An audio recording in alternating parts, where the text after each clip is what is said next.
जय हिंद दोस्तों, मैं राजकुमार आप सभी का स्वागत करता हूं ज्ञानपीठ जीके पॉइंट के इस यूट्यूब चैनल पर। दोस्तों आइए शुरू करते हैं एसएससी एमटीएस परीक्षा 2023 और ये हवलदार का जो आपका एग्ज़ाम होने वाला है उसके लिए जीके का एक और मॉक टेस्ट 25 प्रश्न जो आपके एग्ज़ाम में पूछे जाएंगे उनका अभ्यास करते हैं दोस्तों। और बहुत उत्कृष्ट लेवल के प्रश्न होंगे एक्स्ट्रा डिटेल के साथ में। तो चलिए शुरू करते हैं। आज के मॉक टेस्ट को शुरू करें दोस्तों। आपके लिए एक नोटिस है और नोटिस ये है कि एमटीएस की जो लास्ट डेट है ये इंक्रीज़ कर दी गई है और ये एमटीएस की लास्ट डेट 24 फरवरी कर दी गई है अब।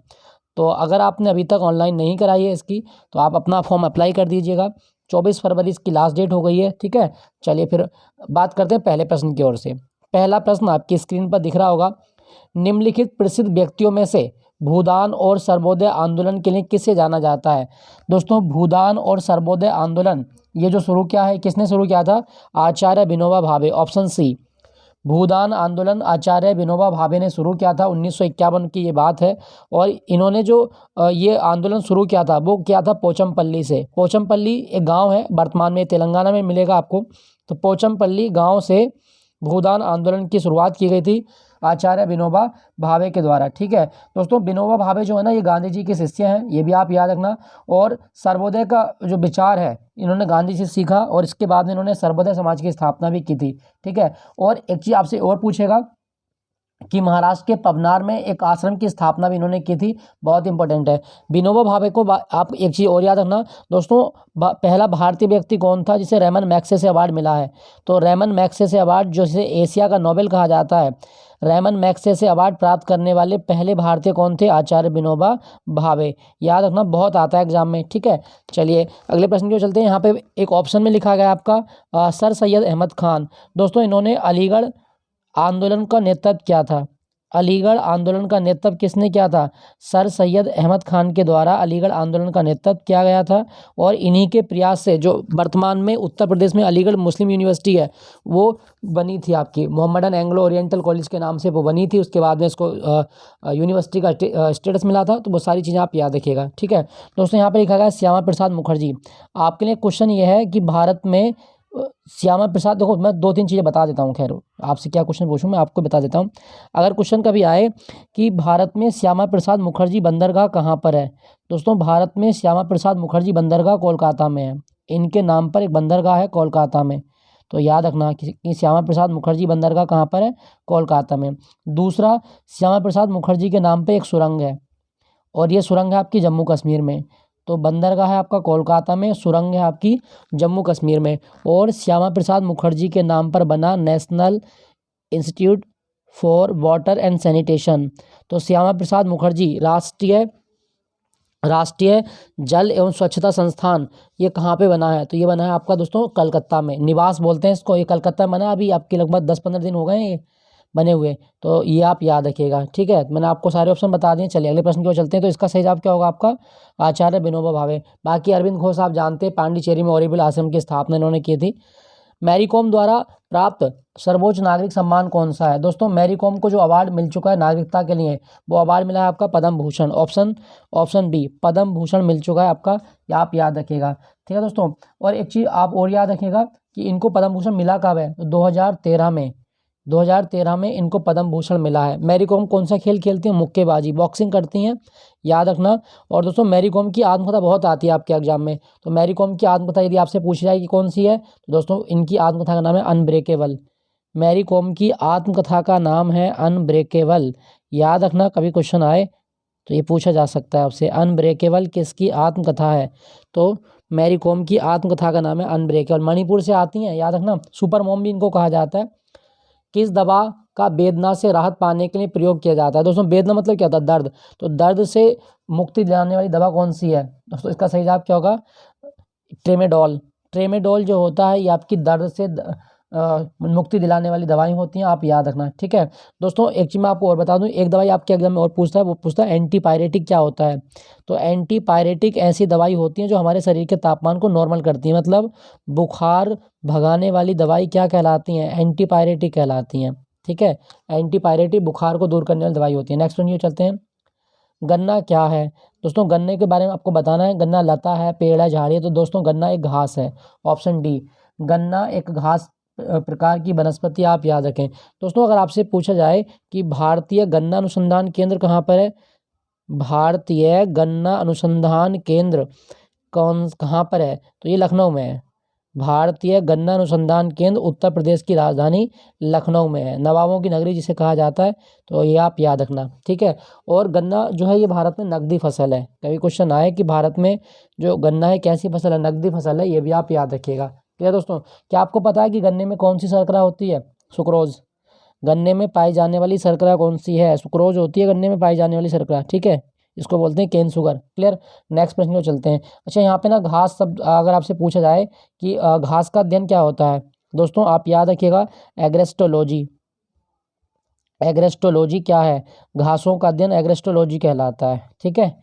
याद रखना, क्वेश्चन आ जाता है तो इसको आप याद रखना। नेक्स्ट प्रश्न को चलते हैं। सामान्यतः सूक्ष्म जीव विज्ञान के जनक के रूप में किसे जाना जाता है, दोस्तों फादर ऑफ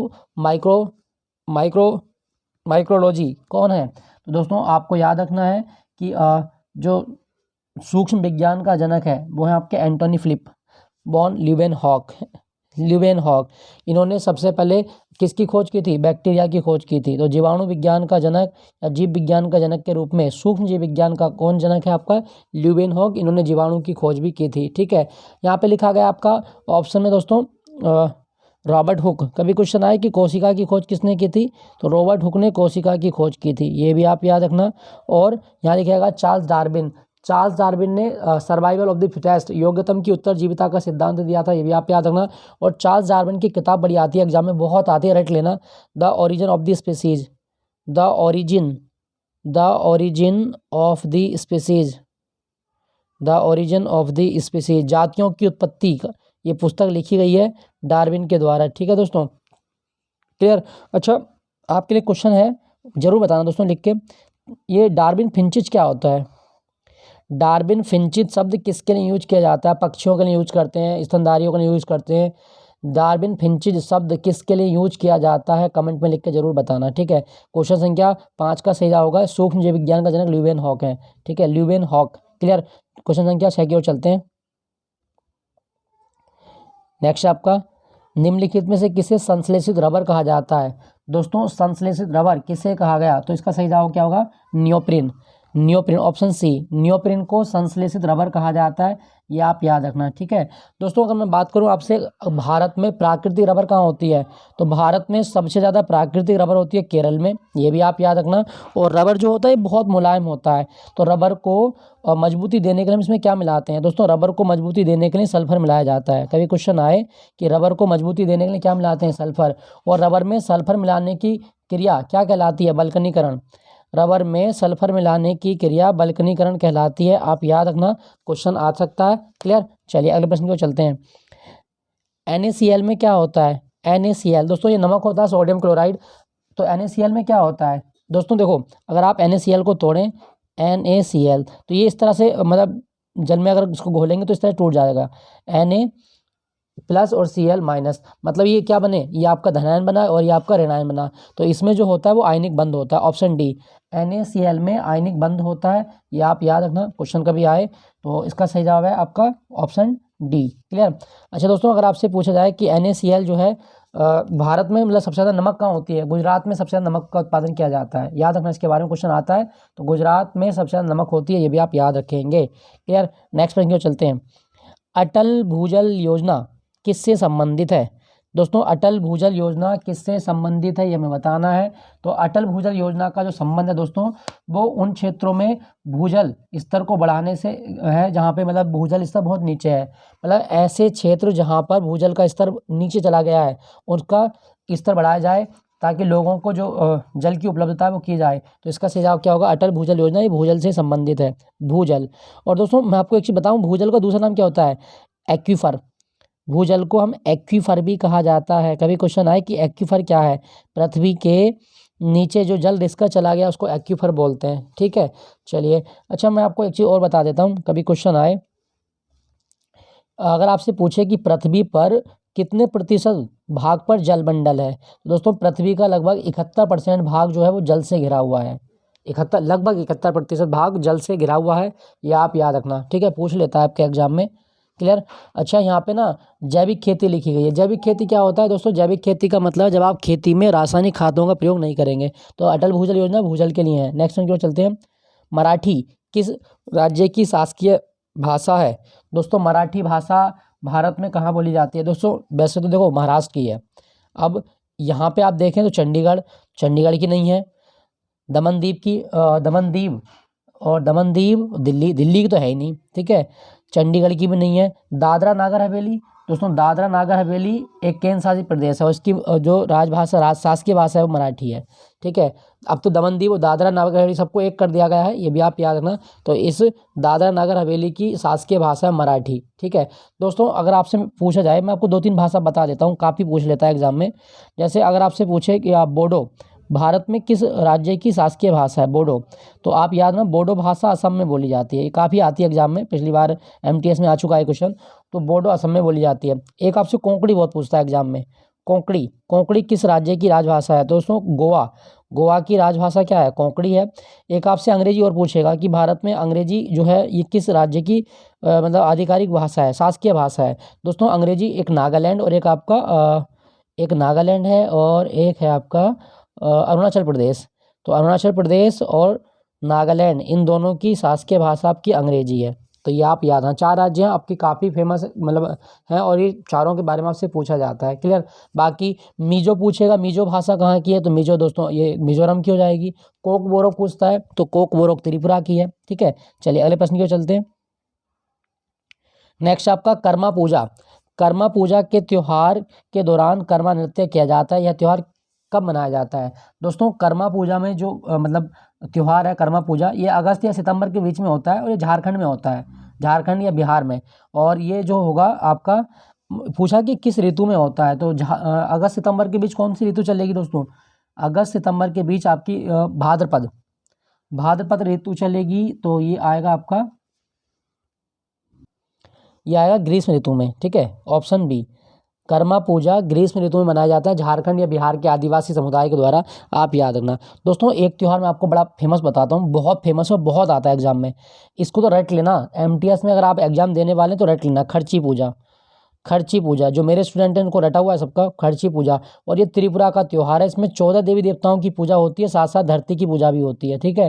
तो 14 देवी देवताओं की पूजा के लिए त्रिपुरा में कौन सा त्यौहार होता है? खर्ची पूजा। ये बहुत आता है, टीसीएस का बड़ा फेवरेट क्वेश्चन है आज के टाइम में ये, तो आप याद है। कर्मा पूजा ग्रीष्म ऋतु में होता है। क्वेश्चन संख्या 11 की ओर चलते हैं। क्वेश्चन संख्या 11 क्या कहा गया? अब सही है। प्राचीन पंजाब के लोकगीतों से उत्पन्न डैश में अक्सर एक प्रेमी की व्यथा को दर्शाया जाता है। दोस्तों पंजाब का वह कौन सा मतलब लोकगीत है जिसमें एक विकास मतलब किसको दर्शाया जाता है? प्रेमी की व्यथा को दर्शाया जाता है। तो सही जवाब क्या होगा दोस्तों?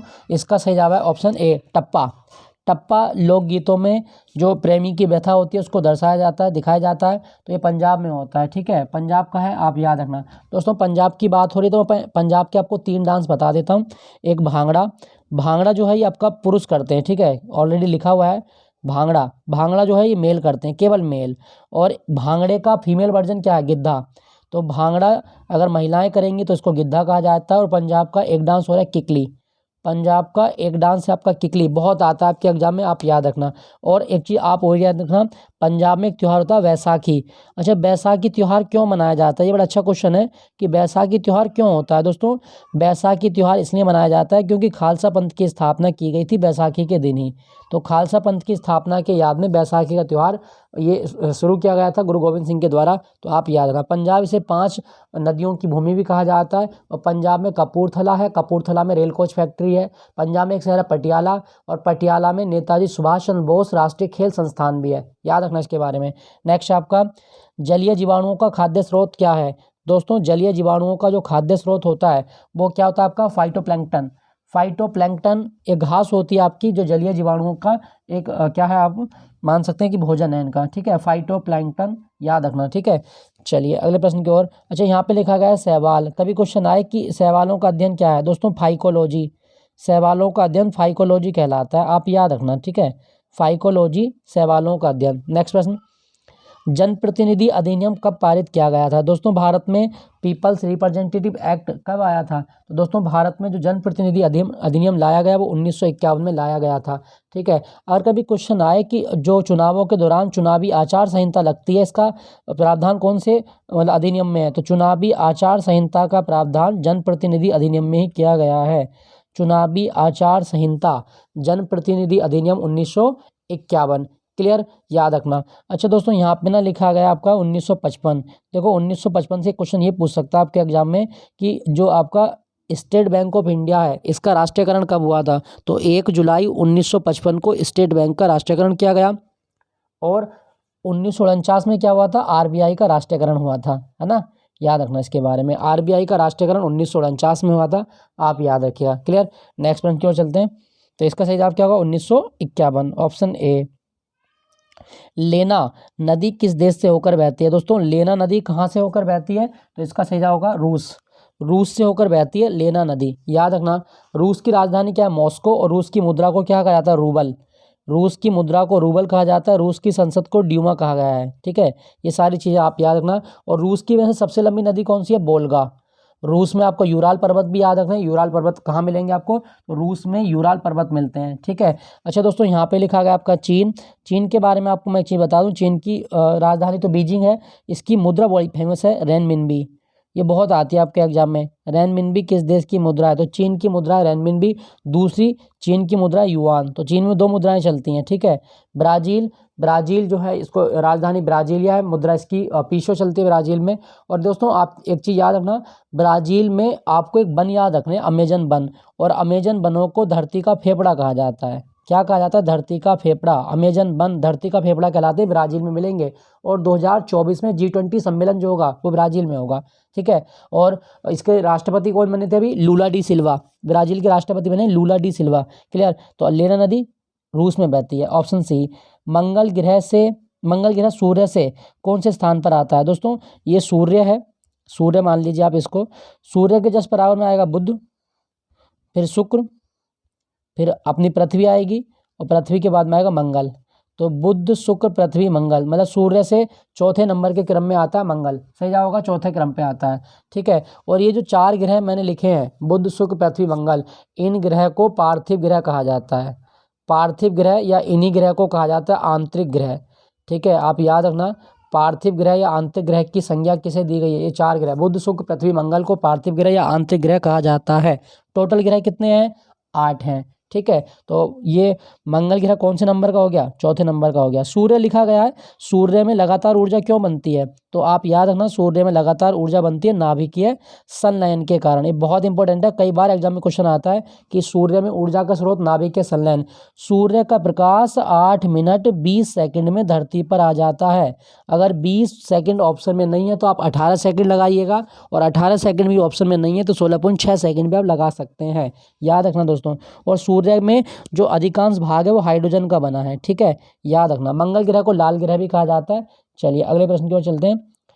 अलकनंदा नदी के तट पर कौन सा शहर स्थित है? दोस्तों अलकनंदा नदी के तट पर बद्रीनाथ स्थित है, ऑप्शन ए। अयोध्या सरयू नदी के तट पर है, सरयू। लखनऊ गोमती नदी के तट पर है, गोमती नदी।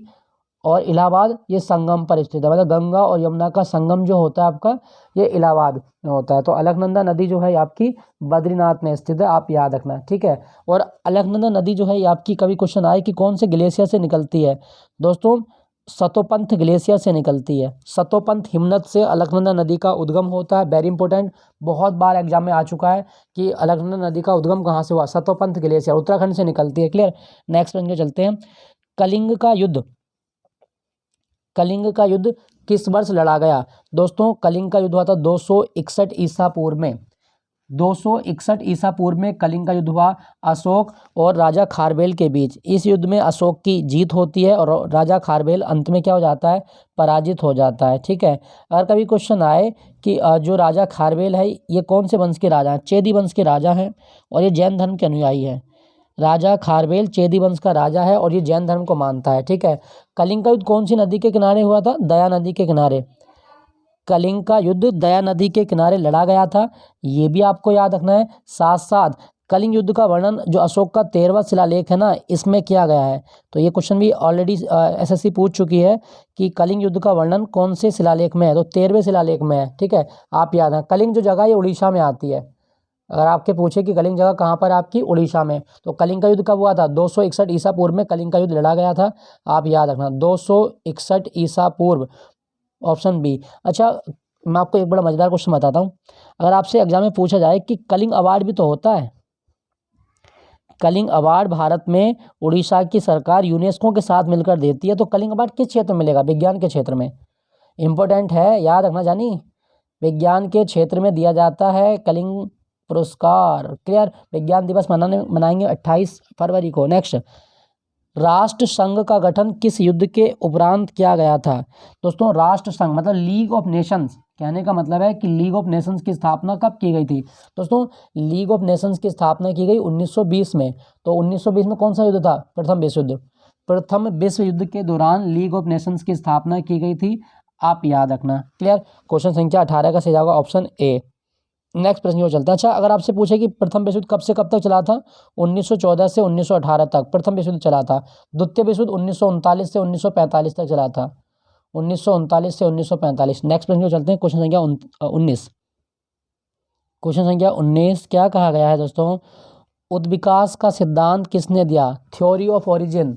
तो दोस्तों थ्योरी ऑफ ओरिजिन जो दी गई है वो दी गई है चार्ल्स डार्विन के द्वारा, option A. Option A, Charles Darwin के द्वारा उद्विकास का सिद्धांत प्रतिपादित किया गया है। 1859 में पहली बार इन्होंने इस सिद्धांत को दिया था, 1859, याद रखना दोस्तों। ठीक है, डार्विन फिंचिस का क्वेश्चन जरूर बताना है। अच्छा, यहाँ पे लिखा गया है न्यूटन। न्यूटन दोस्तों ये ऑस्ट्रिया के हैं, और न्यूटन की किताब आपके एग्जाम में पूछी जाती है, वो है आपकी प्रिंसिपिया। कभी क्वेश्चन आए कि प्रिंसिपिया नामक पुस्तक किसने लिखी है, दोस्तों न्यूटन के द्वारा प्रिंसिपिया पुस्तक लिखी गई है।